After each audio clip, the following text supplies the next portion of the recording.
Rapport, generando sintonía contigo en Switch Podcaster. Qué bueno que estás de regreso con nosotros aquí en Rapport, este podcast donde queremos generar sintonía contigo. Y bueno, ya sabes que platicamos aquí con invitados extraordinarios, pero sobre todo apasionados sobre cada tema. Y a lo mejor te pueden interesar, resultar familiares, a lo mejor te pueden resultar educativos. Lo que sí es muy importante recordarte es que no queremos evangelizar a nadie. Aquí respetamos las posturas de todos, pero siempre queremos compartir las opiniones. Así que los invito a que me acompañen este ratito a escuchar esta plática. Sírvanse una agüita, un cafecito, un vinito, prepárense una botanita. Si van manejando, por favor, escúchenos, pero háganlo con mucha precaución.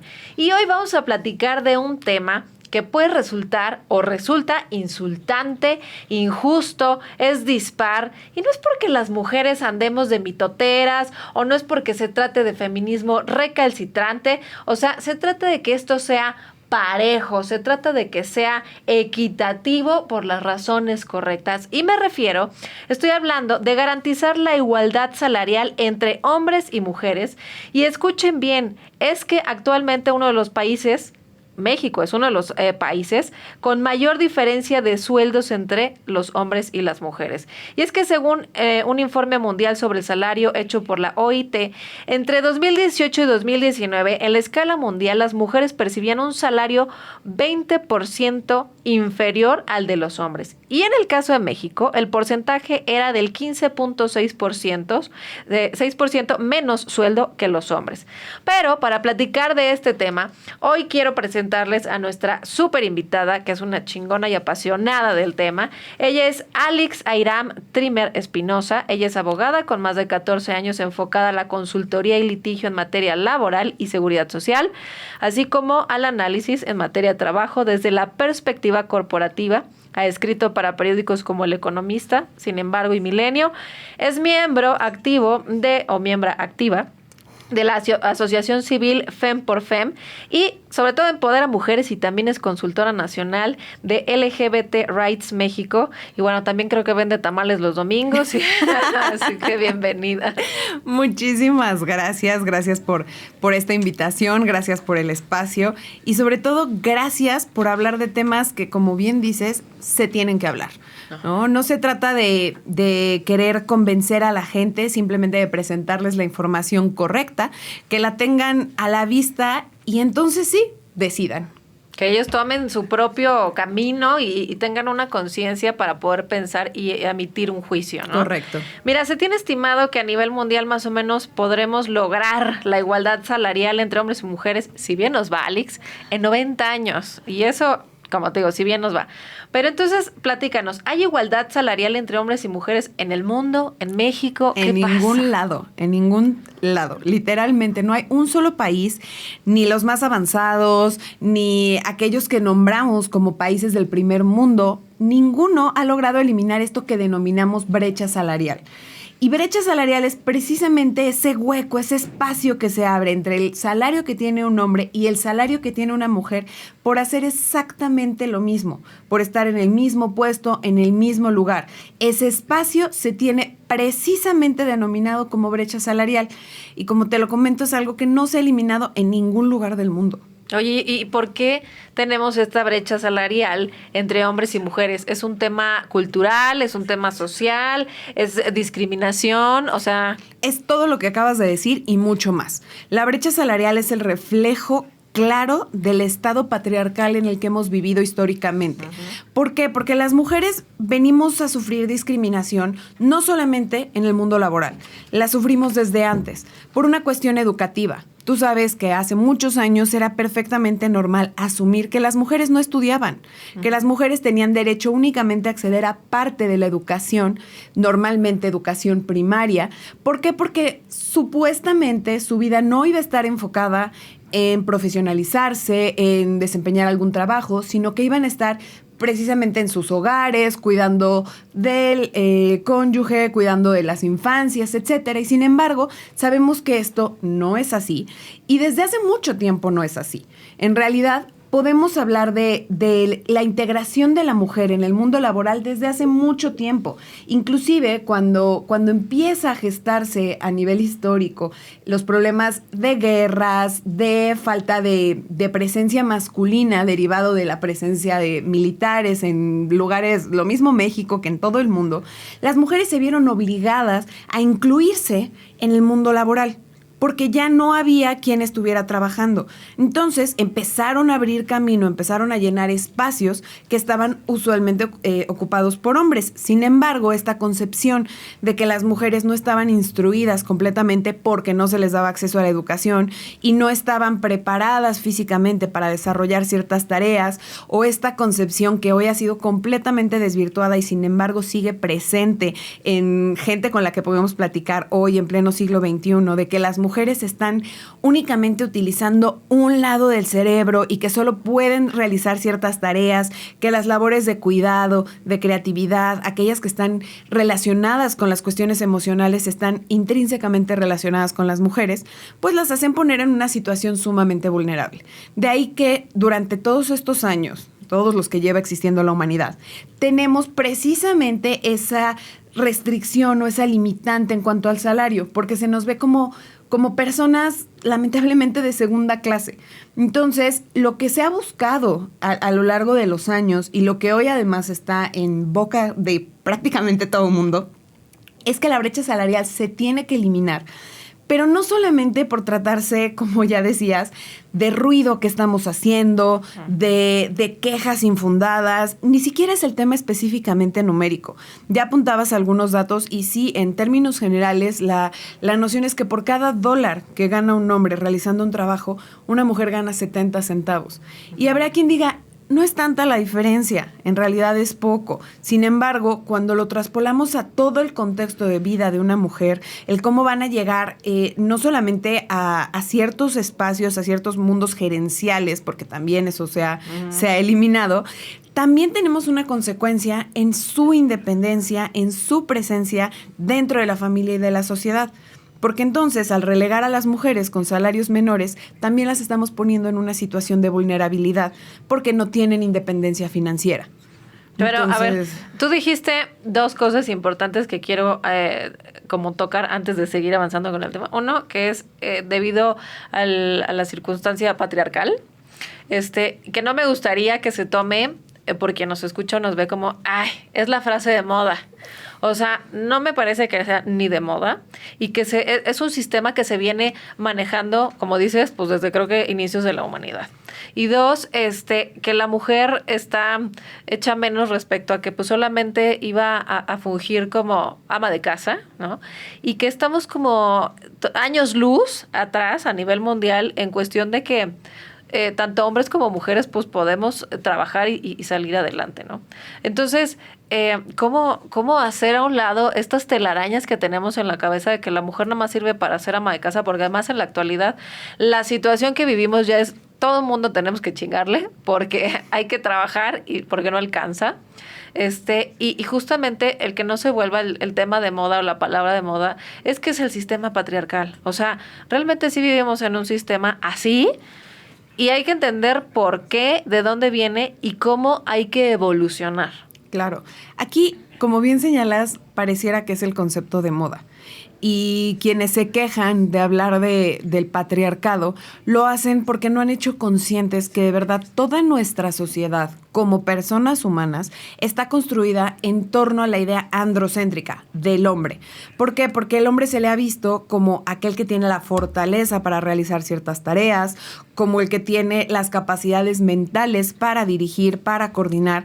Y pues sí, lamentablemente a las mujeres, derivado de la función biológica que ha estado relacionada con las mujeres, porque son quienes procrean, porque son quienes dan esta origen de vida, ¿no? Porque son quienes gestan a los bebés y las bebés, pues se les ha relegado a un segundo plano. Y entonces, digamos que toda la construcción de la sociedad desde muchas perspectivas, desde una perspectiva económica, desde una perspectiva de lenguaje, desde una perspectiva inclusive funcional, está construida en torno a los hombres. ¿Por qué? Porque eran ellos, desde siempre, quienes estaban generando estos cambios, estos avances, estas cuestiones tecnológicas relevantes. ¿Y por qué? Porque precisamente era a los hombres a quienes se les permitía acceder a los espacios.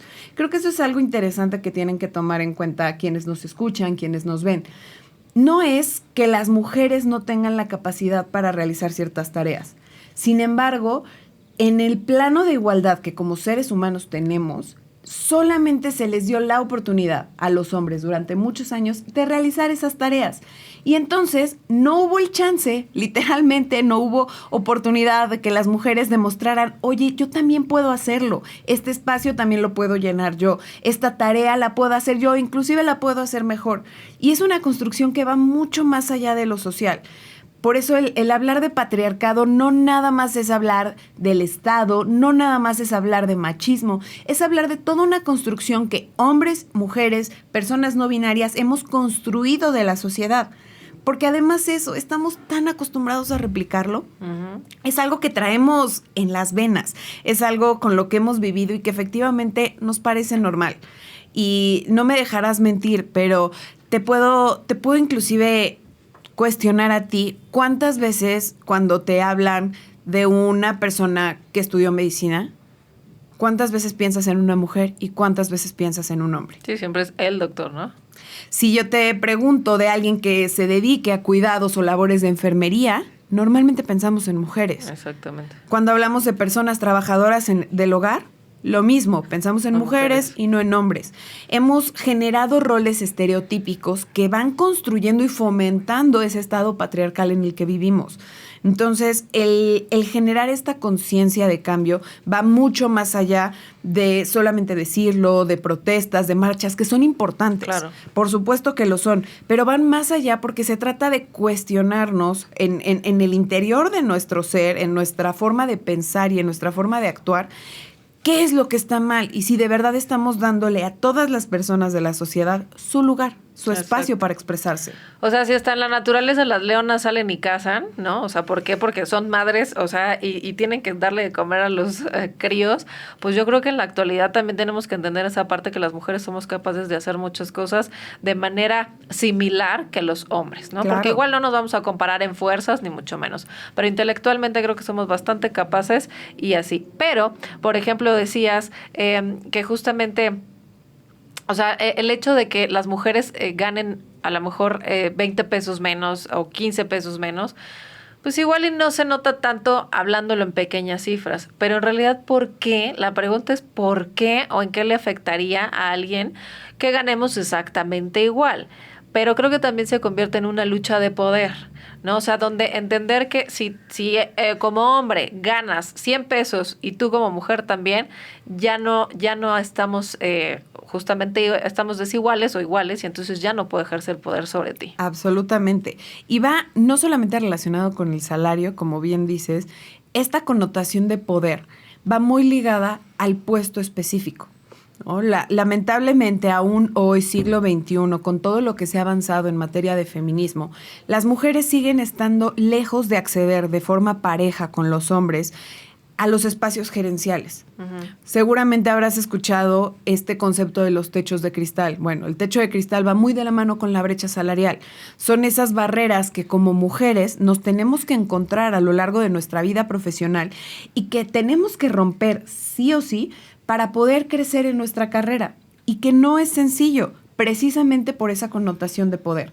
Acceder a puestos gerenciales implica reconocer que las mujeres tienen capacidades intelectuales, sí, pero también de liderazgo, de mandar, que tienen en sí todas las posibilidades para que sean otras personas quienes también les sigan.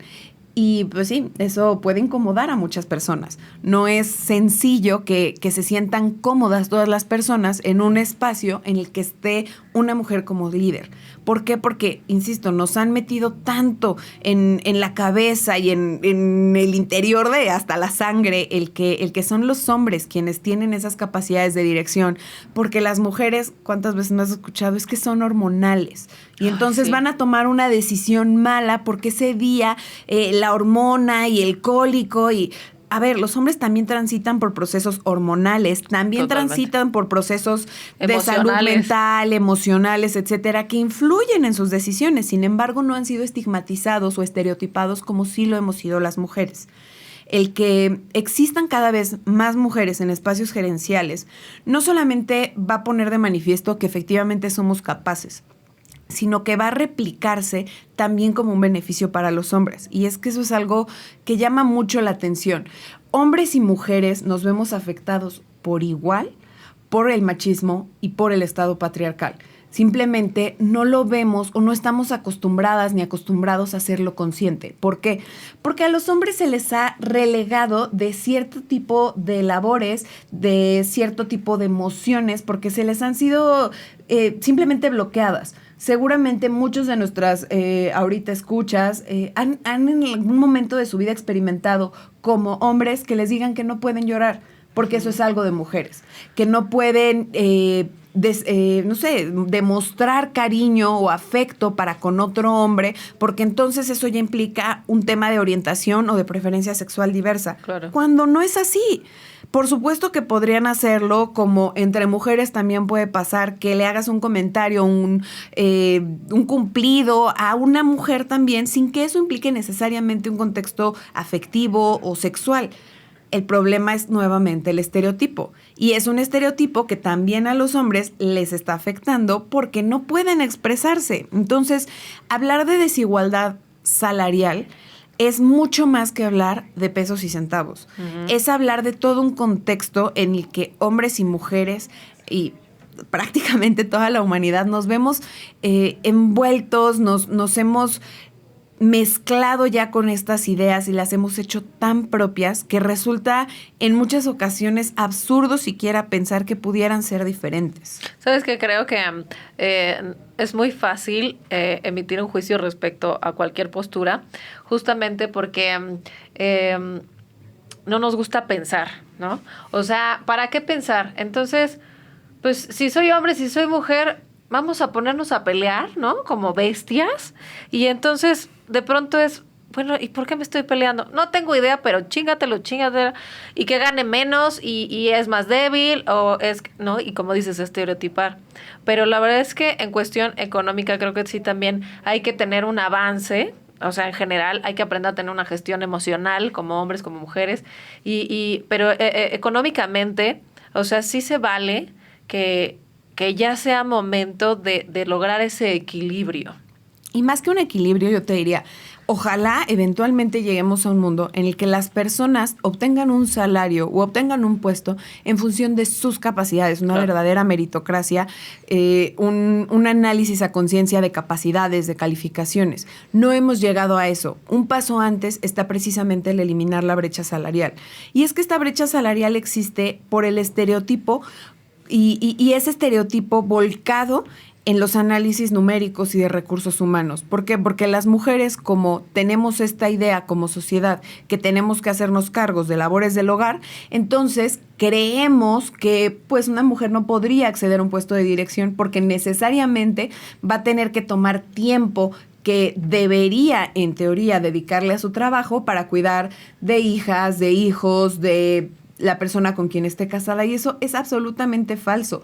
Lo que tenemos que hacer es generar espacios que para hombres, mujeres, personas no binarias incluyan todos y cada uno de los aspectos de su vida. El problema es que existe un inclusive sesgo para homologar todos estos aspectos de la vida de una persona. Es difícil que todo mundo esté consciente de tener espacios para recreación, para descansar, para convivir con la familia, para no convivir con nadie, para dormir. Todavía seguimos en una sociedad que considera que si estás de 8 a 12 horas laborando, eres una persona exitosa. Ay, y que si laboras menos o que si laboras remoto, algo que no pasaba antes de la pandemia, estabas haciendo mal las cosas. La pandemia, por lo menos, una de las buenas cosas que trajo como consecuencia fue precisamente eso, demostrarle a la gente que había balance, que el balance era posible, que podía alcanzarse y que, eso sí, también puso de manifiesto la triste situación de la gran mayoría de las mujeres en México. Terrible. Hay una idea o un concepto que últimamente surge mucho, que es el del trabajo no remunerado y las dobles o triples jornadas que suelen tener las mujeres. precisamente. ¿Por qué? Porque se tienen que hacer cargo de una labor dentro de una empresa, dentro de un centro de trabajo. Después tienen que tener labores relacionadas con el cuidado del hogar, con el cuidado de las personas que viven en su hogar, de su familia. Y aparte vienen las labores de limpieza, de administración, y son trabajos por los cuales no reciben un centavo. Muchas personas hemos escuchado esta frase de: ¿qué eres? ¿Ama de casa? No trabajas. Sí, claro. No, claro que trabajan. Y es una friega. Hay un esfuerzo físico, Sí. hay una consecuencia, hay tareas asignadas, hay roles que se cumplen, y sin embargo, pues no es trabajo porque no te pago. Ni aparte ni ameritas vacaciones tampoco, ¿no? Por supuesto. Es más, las vacaciones terminan siendo una doble jornada o triple. Exactamente. Entonces, es un poco todo al mismo tiempo lo que genera esta desigualdad. Si tú, como centro de trabajo, como grande empresaria o empresario, asumes que las mujeres que están bajo tu empresa o bajo tu negocio necesariamente se van a hacer cargo de sus hogares, de sus infantes, de la persona con quien estén casadas, pues sí, probablemente vas a decir, bueno, de invertir el salario alto en una persona que va a estar aquí 8 horas e invertirlo en alguien que va a estar 6, quizás numéricamente pues prefiero la persona que está 8 horas. Sin embargo, resulta que esa persona que está 8 horas quizás no es tan productiva. Y la persona que está 6 en realidad está generando resultados como si estuviera 12. Sí. Pero no hemos llegado a eso porque no se nos ha dado la oportunidad de hacerlo. Entonces, es un poco lo que pasa de repente con la cuota de género, lo que pasa con todos estos pasos intermedios. Son formas que existen para ir eliminando estos espacios, estas desigualdades, estas brechas, y que poco a poco, espero, poco a poco, vayamos eliminando. Oye, fíjate que según el IMSS, ¿no?, de enero del 2020, hablando de números, el salario diario de los hombres era de 416.4 pesos frente a 363.5 pesos diarios de la mujer. Estamos hablando de alrededor de un 12% menos, ¿no? Y como dices, o sea, trabajas igual, te cansas igual, le chingas las 12 horas o más por 300 pesos. Digo, que a final de cuentas 400 pesos tampoco es que sea el sueldazo, ¿no? Pero Claro. A final de cuentas 100 pesos hacen la diferencia. Absolutamente. Entonces dices, oye, bueno, ¿qué está pasando, no? O sea, y luego eso tengo que pagar impuestos y, o sea, un montón de cosas. De pronto dices, ya quiero tirar la toalla. No, y es perfectamente normal esta sensación de frustración, y existe sobre todo en mujeres por esta desigualdad que comentamos, pero también en hombres. Inclusive estos datos que nos estás compartiendo están por encima de lo que hoy tenemos en México como salario mínimo. Para quienes no lo sepan, el salario mínimo vigente ahorita en México es de 172,87, 170 pesos. ¿Con qué se puede hacer con 170 pesos? No te alcanza para alimentarte, no te alcanza para vestirte, no te alcanza para tener una vida digna, un espacio digno, no alcanza para prácticamente nada. Y como bien lo indicas, Pau, además hay que pagar impuestos, hay que hacernos cargos de obligaciones, y resulta evidentemente frustrante esta poca funcionalidad que representan los salarios. Ahora, si resulta tan complicado simplemente porque así es la situación económica de México, nosotros haciendo este tipo de ejercicios vemos cómo está extrapolada la situación y es absolutamente más desfavorable para las mujeres. ¿Cómo lo podemos eliminar? Te podría yo dar 200 ideas. Pero la primera, la más importante de todas, es que existan precisamente espacios como este para que la gente haga conciencia y vea que no estamos gritando nada más porque queremos gritar. Por viejas mitoteras, no. Sí, no. El mitote tiene trasfondo, tiene realidad, tiene mucho que tenemos que poner de frente, así, literal, en los ojos y en la cara de las personas. Pero luego hacer ruido creo que causa molestia porque tiene mucha verdad de fondo, ¿no? Entonces, justamente, pues sí hay que hacer más ruido. Y sí, como dices, que la gente escuche, que de pronto quien nos escuche, hombres y mujeres, o sea, justamente levanten la mano y digan, hey, a ver, yo no sabía esto, o sí sabía esto, pero ¿a dónde puedo acudir? O ¿con quién puedo exigir? Y que seamos cada vez más, ¿no? Absolutamente. Y a quién puedo acudir es una cosa bien complicada, porque no obstante en México somos un país que tiene muchas autoridades en materia laboral, con una ley que, derivado del contexto histórico en el que surge el derecho del trabajo en México, es proteccionista con la clase trabajadora, es de cuidar literalmente a trabajadores. no hemos logrado que exista este vínculo o esta empatía para con las autoridades, y entonces de verdad alguien que esté sufriendo violencia laboral, porque sí, hay que decirlo claro y fuerte, la desigualdad salarial también es violencia laboral. Quien está sufriendo eso no se siente con la capacidad o con la seguridad de acudir ante una autoridad y decir: alto, en mi empresa, en mi centro de trabajo, me están pagando menos por hacer lo mismo por el simple hecho de ser mujer o por el simple hecho de ser una persona parte de comunidad LGBT con una orientación o una expresión de género distinta de aquella que por alguna razón nos han puesto enfrente como normal. El problema es que todas las personas siguen teniendo mucho miedo de las represalias, de voy a perder mi trabajo, y lamentablemente, ¿no? Y eso lo platico muchas veces con la gente que se acerca a pedirme asesorías, lamentablemente es cierto. Evidentemente, si tú alzas la voz y dices que no estás de acuerdo con cómo se están haciendo las cosas en el centro de trabajo en el que estás, la respuesta o la consecuencia natural va a ser: pues deja de trabajar ahí. Pues sí, porque además mira, como tú, hay 20 allá afuera, porque la demanda es demasiada, entonces que van a querer el sueldo, y no se van a quejar. Claro, y entonces de ahí que sea necesario hacer tanto ruido. Y ese ruido es para todo mundo, es para todos lados. ¿Por qué? Porque a lo mejor sí, si una persona se queja, esa persona la van a quitar de su puesto, le van a correr, lo van a despedir o la van a despedir y se acabó. Pero si cada vez son más personas las que se quejan, son más personas las que alzan la voz, eventualmente el sistema tiene que cambiar. Son cambios que no son sencillos, que no son rápidos, evidentemente, pero que tenemos que empujar para que se logren.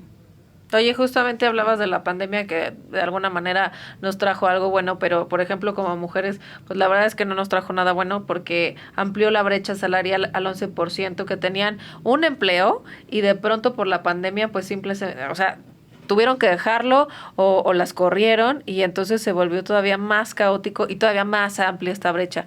Entonces, ¿cómo poder reactivar esta parte de las mujeres laboralmente hablando después de una crisis tan fuerte como la pandemia? La forma es, nuevamente, uno, a partir de la conciencia, que quienes están en puestos de dirección, que tienen a su cargo el poder decidir sobre el capital humano, que tengan pequeñas, micro y medianas empresas, que además, hay que decirlo, en México la gran mayoría de la economía se mueve a través de esas pymes. Entonces, por supuesto que entre nuestras personas que ahorita están escuchando, existe mucha gente con la posibilidad de hacer un cambio y de eliminar los resultados de esa crisis pandémica para mujeres y para hombres. Es algo que verdaderamente está en sus manos. ¿Por qué? Porque pueden hacer contrataciones que no estén sesgadas por el género de la persona, que sean incluyentes, que tengan contemplada esta noción de diversidad en el más amplio sentido de la palabra.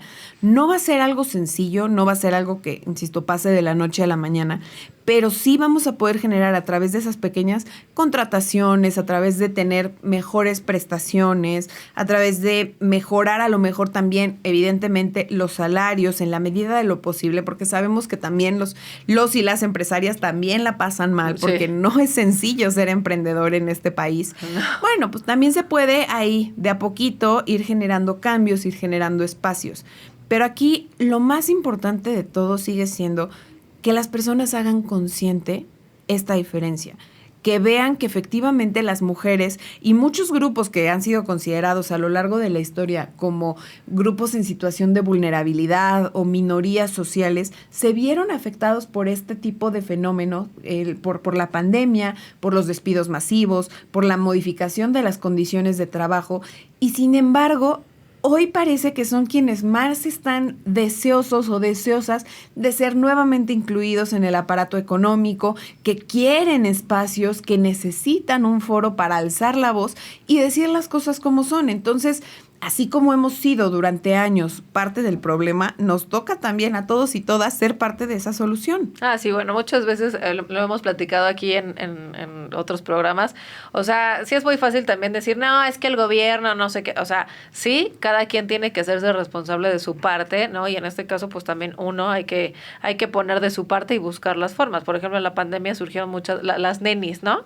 Y entonces que fueron como emprendedoras y todo esto. Y está bien, pero sí también, pues pues hay que buscarle de otra manera, que la verdad es que está súper complicado. Y de hecho, justamente, o sea, es tristísimo lo que te voy a decir, pero según la OCDE, o sea, estamos en el último lugar de los 37 países que lo conforman, o sea, en la brecha más pronunciada que tenemos. O sea, estamos en el hoyo como país. Sí estamos. Y no solo como país, creo que lo estamos definitivamente como sociedad. El problema que hemos tenido en países como México, en países latinoamericanos, resulta consecuencia directa de nuestro contexto histórico. ¿Por qué? Porque somos países que venimos de fenómenos de conquista, países en los que inclusive como originarios de nuestra tierra, pues sí hemos sufrido discriminación, nos hemos visto afectados por este tipo de cuestiones que hoy estudiamos nada más en los libros y que parecieran lejanas, pero de verdad lo seguimos replicando. Hoy seguimos teniendo discriminación activa y por eso precisamente la brecha salarial sigue existiendo. Y en esto que decíamos de hay que ser parte de la solución como somos parte del problema, también les invito a considerar, por ejemplo, la situación de las personas trabajadoras del hogar. Efectivamente, en su mayoría son mujeres. Sabemos que es un trabajo de alta rotación, que es un trabajo complicado a nivel de desarrollo. La propia ley lo reconoce así y por eso muchas de las cuestiones que son obligatorias en otros tipos de trabajos, aquí se excusaron. ¿No? Esto no se incluye. Si es una persona trabajadora del hogar, no la inscribas en el seguro social, no es obligatorio. Pero ahorita ya se aprobó. Claro, y el tema aquí es que no es necesario solo que la ley lo diga. Lo relevante aquí es que siendo nosotros parte de esta sociedad y en ese momento específico, siendo además la parte patronal, tenemos que ser conscientes de la desigualdad que representa para esa persona la situación económica, el trabajo que está desempeñando. Y que entonces pongamos nuestro granito de arena en la medida que nos sea posible por tener a la persona sí regular con pagarle efectivamente el salario que le corresponde. En la pandemia fueron de las personas más afectadas. ¿Por qué? Porque estaban en un sistema completamente informal, porque no tenían el salario que tenía otra persona, no iban a seguir percibiéndolo mientras estaba en home office, porque no podía hacer home office, porque quienes estuvieron yendo a trabajar en esas circunstancias evidentemente estaban arriesgando su salud, su integridad física y no contaban con un respaldo de seguridad social para irse a atender a un hospital del IMSS o del ISSSTE, ¿no? Simplemente estaban relegadas en la escala social. Entonces, es claro que este fenómeno de estar en el fondo de la lista, pues es algo que tenemos como resultado del contexto social, ¿no? México tiene mucho por avanzar en materia de género, en materia de diversidad. Y seguramente habrá muchos otros países contra los que estamos mejor. Pero aquí no se trata de ver quiénes están peor que nosotros, sino quiénes están mejor y quiénes están todavía en el camino de lograr eso que te digo, al día de hoy no ha sido eliminado. No hay un solo país que haya erradicado la violencia de género, que haya eliminado la brecha salarial o que tenga una verdadera igualdad sustantiva, formal y práctica entre todas las personas. Oye, justamente ahí, por ejemplo, ¿qué crees tú que están haciendo las autoridades para erradicar esta brecha salarial? ¿O nada más están simplemente diciendo, ay, sí, te digo, pélense entre ustedes y nosotros estamos aquí en el escaño y dizque trabajando, pero no hacemos nada? No, en realidad es una buena pregunta porque existe mucho. El problema ahí, creo yo, es la falta de información de la gente. Nuestras leyes, en prácticamente todas, tienen nociones de perspectiva de género. Tienen notas que le hacen a la autoridad en cualquier tipo de materia o en cualquier nivel a ser consciente que el trato para las mujeres debe de ser no solo igualitario, sino también proteccionista, que no sea nada más el cuidarles como si fueran frágiles o se fueran a romper, por el contrario, empoderarlas y hacerlas conscientes de su situación, pero sí considerar el contexto con el que han vivido, la desigualdad que han sufrido. El problema es que parece que nosotros necesitamos que el párrafo específico del artículo número no sé qué diga, no debes de pagarle menos a las mujeres. Nuestra Constitución lo dice, ese bonito 123 de la Constitución, que lo tenemos así como bandera porque es una conquista social, porque es el resultado directo de la Revolución Mexicana, Ya desde ahí dice que el trabajo debe de ser correspondido con el salario, a trabajo igual, salario igual, y sin embargo Se no lo pasan pasa. por el arco del triunfo. Entonces, las autoridades, ¿no? Ahí, ¿qué es lo que les toca? Pues encontrar los caminos para que la ley sea efectivamente cumplida. Hace un par de semanas, no sé si te enteraste, y ahorita lo compartimos con la audiencia, existió un convenio, el convenio famoso 190 de la OIT. Es un convenio que se gesta en este tono de paridad, de no violencia laboral, y es precisamente tendiente a eliminar la violencia laboral en todos los aspectos, que evidentemente incluye el tener perspectiva de género. Sin embargo, este convenio pues, tiene que ir más allá de lo que simplemente dicen las letras. Necesitamos que el convenio tome vida, que se vea materializado en nuestras leyes, en la forma de actuar de nuestras autoridades y evidentemente en el día a día de las empresas, de los y las trabajadoras. Ay, caramba, por favor, muchachos, ya páguenme mi sueldo, como ves. Oye, y ya vamos a ir como cerrando la plática y me gustaría que justamente me dijeras... ¿qué crees tú o qué consejo crees tú que se le pueda dar a quien nos escucha, a quien nos ve, como hombre o como mujer, para poder lograr ir erradicando esa brecha salarial y que tomen acción? O sea, que digan, ay, mira, lo que me está diciendo Alex, creo que sí es importante, lo voy a poner en mi lista y lo voy a trabajar. Yo creo que lo primero es efectivamente tener esta conciencia, hacer un ejercicio de reflexión y ver cómo en nuestra vida profesional, familiar, afectiva, estamos teniendo comportamientos que pueden ser machistas, que pueden estar replicando el estado patriarcal. Una vez que los notemos, entonces busquemos la forma de solucionarlos. Puede que no sea sencillo, puede que sea doloroso. Esta famosita palabra de deconstrucción es precisamente eso. Es romper algo para poder volverlo a armar después de haber hecho conscientes sus fallas. Ese fenómeno de deconstrucción tiene que estar presente en todas las personas. Partiendo de eso, entonces vamos a poder generar cambios. Oye, pero igual también suena muy bonita la palabra de deconstrucción, pero hay mucha gente que dice, ¿y qué carajos es deconstruirme? Bueno, deconstruirme es precisamente el hacer consciente nuestra realidad, ubicar qué cosas tenemos que están mal, que no corresponden con cómo debería de actuar una persona, que están lastimando a la persona que está enfrente, y entonces buscar cambiar el discurso, actuar de forma diferente. Deconstruir es literalmente romper y volver a armar algo desde cero. Y lo digo porque es cierto, es un fenómeno doloroso y es un fenómeno constante. Todas las personas tenemos que estar en deconstrucción permanentemente. Ay, que ojalá y de verdad quien nos escuche de verdad haga caso de eso en todas las materias, porque al final de cuentas, como dices, es algo que tenemos que hacer todo el tiempo, todos los días, pero la verdad es que creo que la gente prefiere vivir dormida, adormecida y decir, ay, mira, me duele, pues me tomo una pastillita, me echo una copita o lo que sea, y entonces, o si no... Se me pasa. Exactamente, ¿no? El problema es que hasta que no vivimos en carne propia la violencia, la desigualdad, la discriminación, resulta difícil para el ser humano ser empático. Entonces, precisamente ahí la invitación. Y aún así, luego aunque la vivas en cualquier tipo de situación, la violencia o como la vivas, de pronto es quedarse callado, quedarse en shock, por justamente tener más miedo a que me vaya a pasar más. Claro. Sin embargo, a pesar de lo difícil que pueda ser, de verdad, yo invito a todas las personas que nos están escuchando a que busquen, que hagan ese esfuerzo por cambiar en su propio mundo, en su propio ámbito, poquito las cosas. No hay granitos de arena pequeños. Este es un movimiento de cambio que nuestra sociedad necesita, que está gritando desesperada porque lo tengamos. Entonces, hay que hacer consciente nuestra realidad y esos pequeños pasitos, esos pequeños cambios para que eventualmente las cosas cambien en general. A lo mejor nos tardamos los 90 años.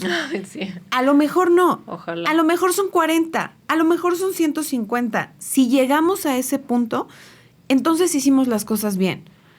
No hay por qué calificar de buena o de mala este fenómeno de deconstrucción en cada una de las personas, claro, ni tasar los avances, ¿no? Evidentemente nos podemos poner metas a corto, mediano y largo plazo, pero cualquier esfuerzo de cambio es algo que hay que valorar. El momento en el que una persona se hace consciente de su realidad y decide cambiarla, aunque sea un poquito, ya ganamos. Sí, claro. O sea, todo suma definitivamente. Oye, Alex, y ya para finalizar, vamos a ver qué tanto es tu lado humano. Vamos a dejar como la parte laboral. Súper. Y entonces te vamos a hacer, te voy a hacer unas preguntas que quiero que me contestes súper rápido con lo primero que se te venga a la mente. Va, ¿Ok? hecho. ¿Quién es Alex un domingo cualquiera? Futbolista. Mira, es pambolera la muchacha. Sí. ¿Qué significa para ti México y ser mujer? Difícil, es de lo más difícil que existe. Dificultades, problemas, miedo, Ay, sí, ya sé. ¿Cuál es tu palabra favorita? burbujas. ¿Por? Siento que es una palabra bonita. ¿Cuál es la palabra que menos te gusta? Chicle. Ok. Ay, No me pero gusta sabe la che. rico. No me gusta la che. O sea que no Tengo tomas- problema como con ¿No el sonido de la agua che. de horchata? Así. No, de hecho no. ¿En serio? Pero eso por otra cosa, soy alérgica a la canela, entonces. Ok. ¿Qué te enciende o qué te motiva, ya sea creativamente, espiritualmente o emocionalmente? El amor en todas y cada una de sus formas. El amor que siento por lo que hago, el amor por las personas que me rodean, el amor por mí misma. El amor. Muy bien. ¿Qué te apaga? Que me apaga el miedo a veces, la frustración. ¿Cuál es tu grosería preferida? Híjole, esa sí es una buena.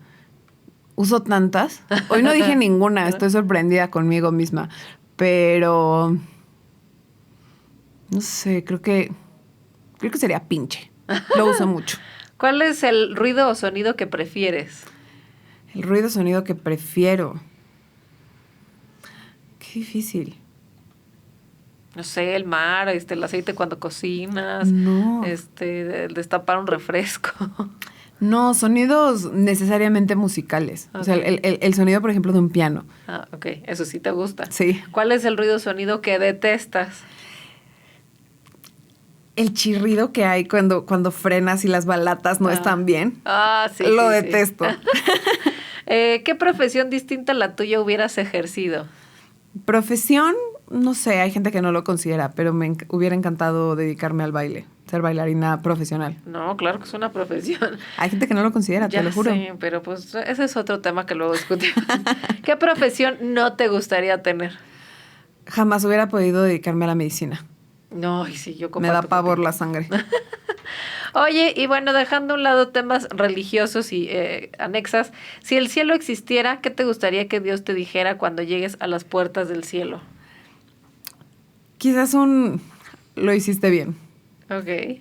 Alex, pues muchísimas gracias por habernos acompañado. El tiempo es corto y a final de cuentas estos temas siempre dan muchísimo de qué hablar, pero gracias por compartir tu experiencia y tu punto de vista respecto a la brecha salarial, que esperamos que algún día, como dices, no sean 90 años y pues logremos un avance pronto. No, muchas gracias a ti por invitarme, por el espacio, gracias a las personas que nos están escuchando.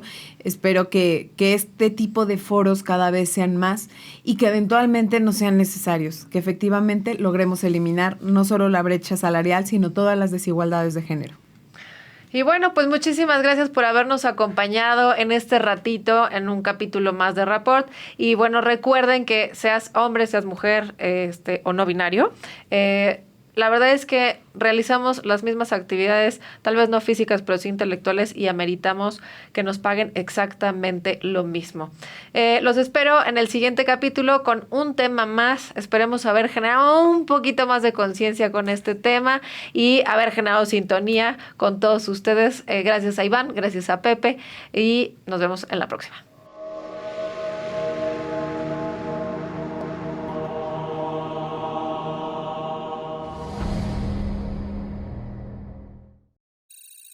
Los comentarios expresados en este programa son responsabilidad de quien los emite